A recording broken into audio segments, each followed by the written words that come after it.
Praise the lord.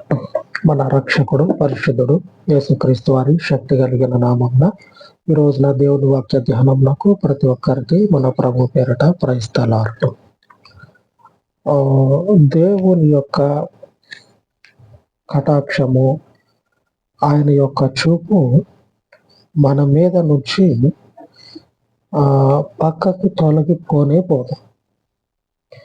ఆయన యొక్క కరుణ అనేది మనలని ఏ మాత్రం కూడా విడిచిపెట్టిపోదు. అందుకే ప్రభు వారు సెలవిస్తా ఉన్నారు, మీకు నాకు పరిస్థితుల మధ్యలో ఒక్కొక్కసారి ఏం జరుగుతుందంటే వాక్యం అంతా కూడా మర్చిపోయి మన ముందున్నటువంటి సమస్యకి తలోకి కింద మీద అంటే భయంకరంగా సమస్యలకి, అలాగనే భయంకరమైనటువంటి అవిశ్వాసపు ఆలోచనలకి గురి కావటం జరుగుతుంది.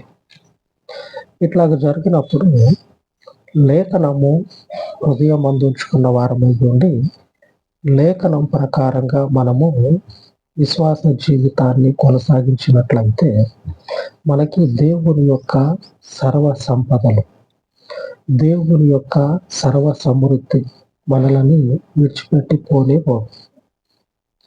కాబట్టి ఎందుకు మీరు ఇంతగా సమస్యలకు గురవుతా ఉన్నారు? ఆకాశంలో ఎగిరేటువంటి పక్షులకి బ్యాంక్ అకౌంట్లు ఉండవు. ఆకాశంలో ఎగిరేటువంటి పక్షులకి బ్యాంక్ అకౌంట్లు ఉండవు, ప్రాపర్టీ ఉండదు, ఆస్తిపాస్తులు ఉండవు, ఇంటి దగ్గర వండి పెట్టేవాళ్ళు ఉండరు.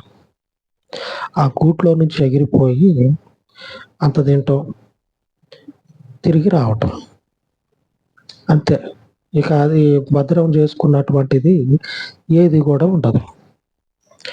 దేవుడు వాటిని చూస్తూ, వాటిని పోషిస్తూ, వాటికి దేవుడు ప్రతి దినము కూడా అనుగ్రహిస్తా ఉన్నాడు. ప్రతి దినము కూడా దేవుడు వాటికి అనుగ్రహిస్తా ఉన్నాడు. మట్టిలో నుంచి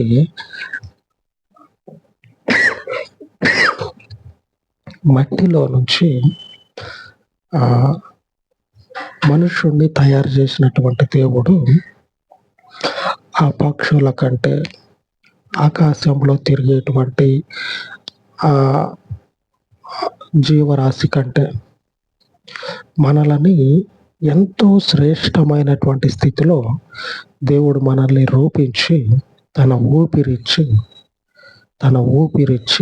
దేవుడు మనల్ని జీవించమని సెలవిచ్చిండు.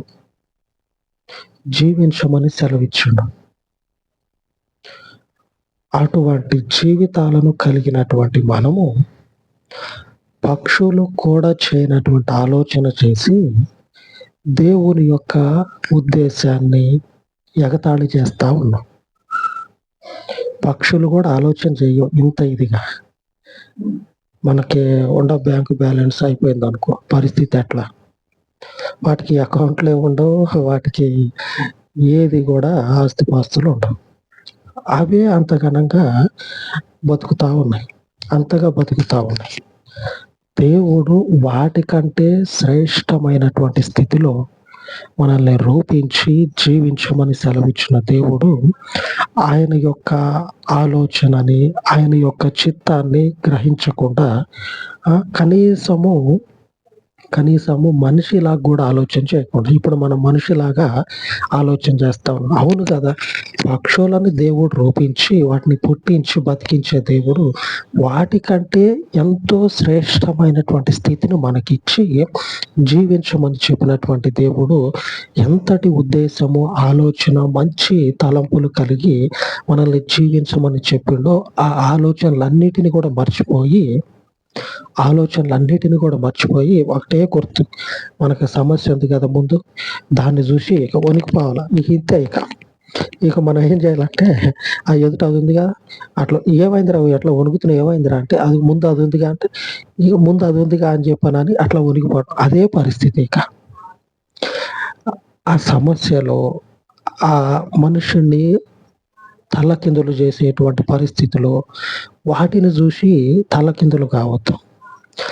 వాటిని సైతము తలకిందులు చేసే దేవుడు మన పక్షంగా ఒక గొప్ప శ్రేష్టమైనటువంటి ఉద్దేశాన్ని కలిగి ఉన్నాడు. యేసు ప్రభు వారు సెలవిస్తా ఉన్నాడు చూడండి. మత్తయి సువార్త 6వ అధ్యాయము 27వ వచనం. మీలో నెవడు చింతించుట వలన తన ఎత్తు మోరెడెక్కువ చేసుకొనగలడు. వస్త్రములను గూర్చి మీరు చింతించనేలా? అడవి పువ్వులు ఎలాగూ ఎదుగుచున్నవో ఆలోచించుడి. అవి కష్టపడవు, వడకవు. అడవి పువ్వుల్ని చూడండి, అలాగనే ఆకాశంలో ఎగిరే పక్షుల్ని చూడండి. అవి కష్టపడవు, కానీ అవి కళకళలాడుతూ ఉంటాయి. మీరు దేవుని యొక్క ప్రతిరూపం. దేవుని యొక్క సొంత రూపంలో, ఆయనకు కలిగినటువంటి రూపంలో మనల్ని పుట్టించినటువంటి దేవుడు మనము లేని స్థితికి దిగజారిపోతే, మనము నశించటానికి అడుగు దూరంలో ఉంటే చూస్తూ ఉండే దేవుడా? మనం నశించిపోవటానికి ఇంకొక అడుగు దూరంలో ఉన్నాం. చూస్తూ ఉంటాడా దేవుడు? ఆయన చూస్తూ ఉండడం, ఆయన సహాయము చేస్తూ తన యొక్క పేరుని నిలుపుకుంటా ఉంటాడు. ఎక్కడ నిలుపుకుంటాడు దేవుడు? పరలోకంలో నిలుపుకుంటాడా? పరలోకంలో పేరు నిలుపుకుంటే ఏం ప్రయోజనం దేవునికి? మనం ఏమన్నా అడిగి పోయి దేవుని పేరు అంతోడు, అంతేవుడు, అంతటోడు, ఎంతటోడు అని చెప్తామా? మనం అక్కడికి పోలేము. ఆయన ఇక్కడికి రాడు. కానీ ఆడుండి ఏం చేస్తాడంటే, తన యొక్క కుమారుణ్ణి అనుగ్రహించిన దేవుడు ఆ కుమారునిలో మనకు నిత్య జీవం అనుగ్రహించి, అక్కడ ఏ రీతిగా ఆయన పేరు ఘనపరచబడుతూ ఉన్నదో ఇక్కడ ఆ రీతిగా ఘనపరచబడాలని, ఇక్కడ ఆ రీతిగా ఆయన పేరు ఘనపరచబడాలని మనల్ని స్థాపిస్తాడు. మనల్ని గట్టిగా నిలబెడతాడు. మనం నశించిపోవటం వల్ల ఆయనకి ప్రయోజనం లేదు. మనం నిలబడటం వల్ల ఆయనకి ఘనత వస్తుంది. ఆయన మన ద్వారా ఘనతను పొందుకుంటాడు. దావీదా, నువ్వు యుద్ధానికి పోతా ఉన్నావు కదా, యుద్ధానికి పోయి తిరిగి వచ్చేటోళ్ళు చాలా తక్కువ. కానీ దావీదు పోయినటువంటి ప్రతి యుద్ధంలో కూడా తిరిగి వస్తూనే ఉన్నాడు. దావీదు పోయినటువంటి ప్రతి యుద్ధంలో కూడా శత్రువుని ఓడించి తిరిగి వస్తూనే ఉన్నాడు. ఆయన చిత్తం ఏంటో తెలుసా? దేవుని చిత్తం, దావీదు దేవుని ప్రజల మీద పరిపాలన చేయాలి. ఆ మనుషుడు దేవుని ప్రజలకి ఒక నీతి కలిగినటువంటి ఒక గొప్ప పరిపాలన ఇవ్వాలి. యుద్ధానికి పోయి చచ్చిపోయి మనిషి ఇంటికి వస్తే ఇక ఉన్న రోజులు దేవుడు లేని తర్వాత దేవుని దగ్గరికి పోయాడు. పాడండి పాట అని చెప్పనని ఆ రీతిగా మనము బ్రతికితే ఆయనకి ఘనత అనేది రాదు. ఆయనలో మనము నిలిచి ఉన్నాం కనుక జీవితంలో ఎదురయ్యే ప్రతి యుద్ధంలో, ప్రతి సమస్యలో ఆయన మనకు తోడై ఉంటాడు.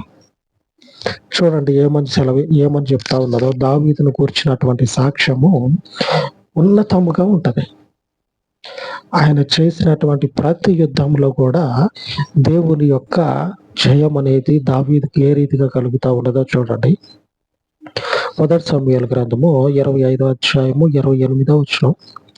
నీ దాసురాలనైన నా తప్పు క్షమించుము, నా ఏలిన వాడవగు నీవు యెహోవా యుద్ధములను చేయుచున్నావు గనుక నా ఏలిన వాడవగు నీకు ఆయన శాశ్వతమైన సంతతినిచ్చును. నీవు బ్రతుకు దినములన్నిటను నీకు అపాయము కలగకుండాను. యుద్ధానికి పోయేటువంటి మనిషికి అపాయము కలగకుండా ఉంటదంట. జీవితాన్ని జీవించేటువంటి మనకి కొరత అనేది లేకుండా దేవుడు చేస్తాడు. లేని స్థితి అనేది లేకుండా దేవుడు చేస్తాడు. మన జీవితాల్లో మనకి అపాయకరమైనటువంటి పరిస్థితులు రాకుండా ఆయన కాపాడుతాడు. వచ్చినటువంటి వాటిలో నుంచి ఎలాగ తప్పించాలో ఆయన మనకు సహాయం చేస్తాడు. అంతా కూడా మేలే చేస్తాడు. ఈ మేలు పొందుకునే క్రమంలో కొన్ని సందర్భాల్లో ఏమవుతుందంటే, మనం అప్పటి నుంచి చెప్పుకుంటా ఉన్నాం కదా, ముందున్నటువంటి సమస్యను చూసి వణికిపోతూ ఉంటామని.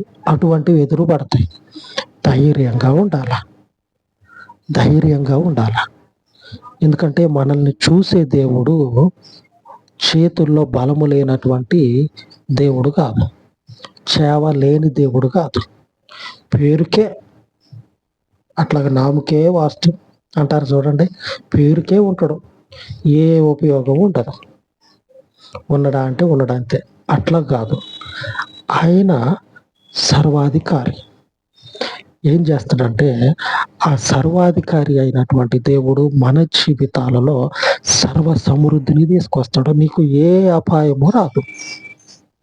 భూమి మీద ఉన్నటువంటి మనుష్యునికి అపాయము రాకుండా ఉన్నటువంటి వాడు ఎవడున్నాడు ఒక్కసారి చూడండి. భూమి మీద జీవించేటువంటి మనుషుడు ఎవరైతే ఉన్నారో వారికి అపాయము లేకుండా నేను ఇప్పటిదాకా క్షేమంగా ఉన్నా అని చెప్పమానండి ఎవరినన్నా? లేరు, అటువంటి వాళ్ళే లేరు, ఉండరు కూడా.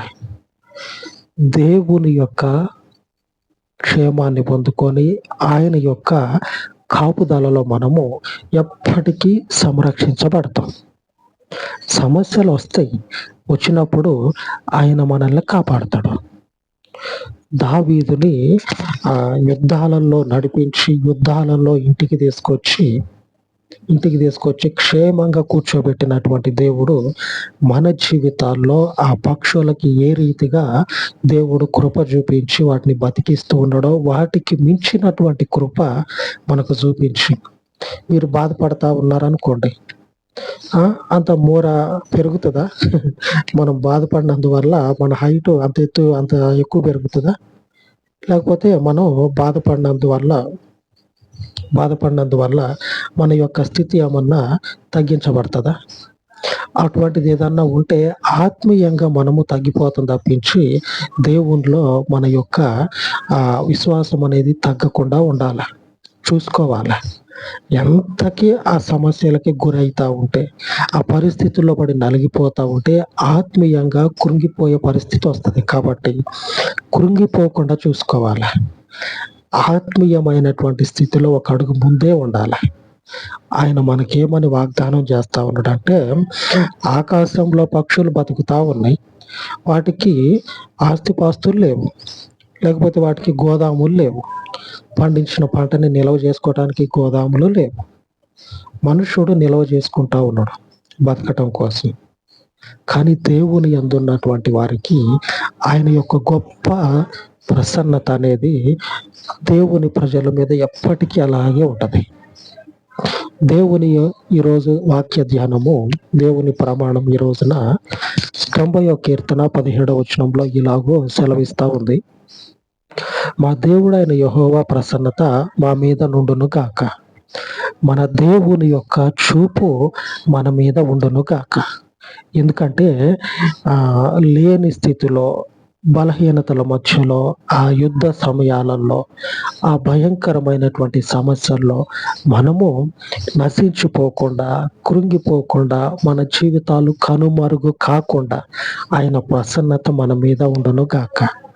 ఆయన ప్రసన్నత మన మీద ఉంటే ఏం జరుగుతుందంటే, దావీదుకి ఏ రీతిగా ఆమె సెలవిస్తా ఉందో, నాబాలు భార్య అబీగయీలు దావీదుతో చెప్తా ఉంది, దేవుడు నిన్ను కాపాడును గాక, దేవుడు నిన్ను కాపాడును గాక.